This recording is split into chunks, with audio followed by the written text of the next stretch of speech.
This podcast is not a replacement to any formal lectures or clinical placement.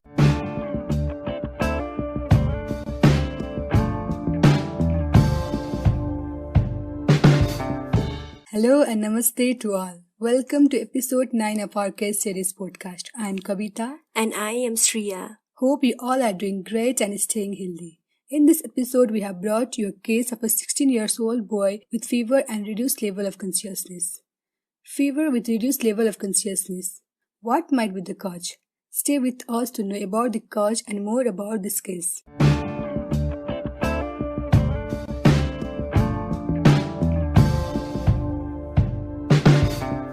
Episode 9. A 16-year-old boy with fever and reduced level of consciousness. A 16-year-old boy from Dharan was admitted to medicine ward with a history of fever for 3 days, headache for 3 days and reduced level of consciousness for 1 day. Okay, then can you please elaborate more about the presenting complaints? Patient was apparently asymptomatic 3 days back, then he complained of headache and fever. Since yesterday he became irritable and was less active than usual. Headache was sudden onset, generalized throbbing which was associated with nausea, vomiting and photophobia. It was aggravated by neck movement, relieved by rest and hampered the boy's day-to-day activities. Fever was continuous, sudden in onset, started 3 days back and was relieved by the use of antipyretic. The maximum temperature recorded was 40 degrees Celsius. The patient had also confusion, poor feeding, was irritable, less active and unable to focus. There is no history of trauma, weight loss, diarrhea and abdominal pain, cough, hemoptysis, burning micturition. The sign of confusion, poor feeding and the fact that he is irritable, less active, unable to focus shows the involvement of CNS. The presence of fever might be due to infection in the CNS. Is there any significant history? Other history was insignificant except he had the past history of recurrent infections. Okay, then let's proceed to examination of the patient. He was lying under the seat to protect his eye from light and was oriented to person and place but can't remember what day it is or what he has been doing over past few days.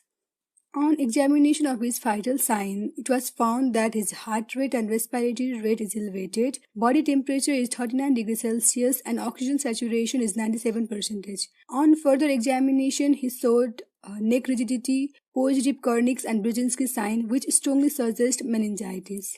Similarly, his ENT and respiratory tract examination were also normal. Whatever may be the cause, symptoms of meningitis should be dealt with as priority and on emergency basis since the course of the disease may turn rapidly life-threatening and fatal.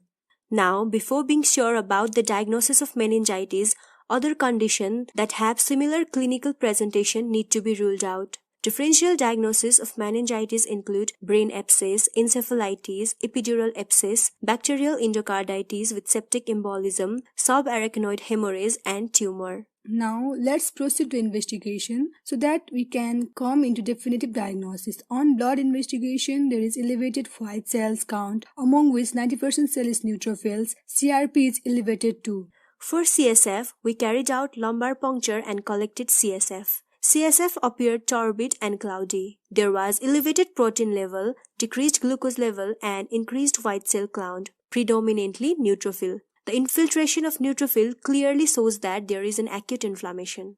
Now, to know about the causative agent of the disease and to narrow out therapeutic goals, gram staining and culture of sample is done. On gram staining of CSF, it showed gram-negative intracellular diplococci and AFP stain is negative, which rules out tubercular meningitis. On culture, transparent grey, shiny, non-hemolytic colonies were seen in blood agar media. After 48 hours, colonies were longer with opaque raised center and transparent margin. To see if there is any involvement of brain parenchyma, CT scan was performed. CT scan was normal and it rules out encephalitis, brain abscess, stroke and brain tumors. The clinical picture and CSF finding of high protein, low glucose and neutrophilic leukocytosis are most suggestive of acute bacterial meningitis. Being more specific, as per gram staining and culture finding, it must be due to Neisseria meningitis, a gram-negative intracellular diplococci.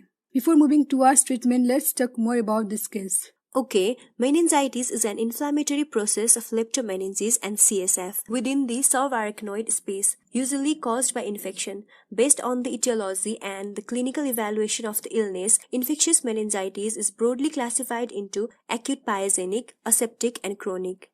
Each type is also accompanied by characteristic changes in CSF. Likewise, the causative agents are bacterial, viral, fungal, and parasite. Bacterial agents include Escherichia coli and group B streptococci in neonates, Haemophilus influenza in infants, Neisseria meningitis and Streptococcus pneumoniae in adolescents and young adults. Likewise, Listeria monocytogenes and Streptococcus pneumoniae in elderly. Viral agents include enterovirus, which is most common, mumps virus, Coxsackie virus, and Epstein-Barr virus. Fungal agents include Candida albicans and Cryptococcus neoformans, and in parasite, protozoa, nematodes, and cestodes.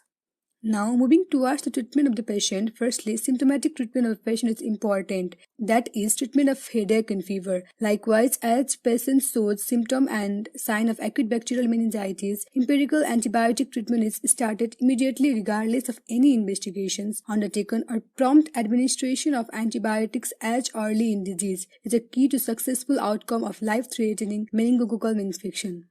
As the specific pathogen is identified after gram stain and culture findings, we made our treatment specific. For Neisseria meningitis, drug of choice is intravenous penicillin G, but if penicillin resistant, then intravenous ceftriaxone was given for 7 days. In order to prevent meningococcal infection among contacts, rifampicin is the drug of choice. It is administered for 2 days. A single dose of oral ciprofloxacin or intravenous ceftriaxone is also effective. Also, quadrivalent meningococcal polysaccharides vaccine A, C, Y and W135 is available, which is strongly advised during outbreaks.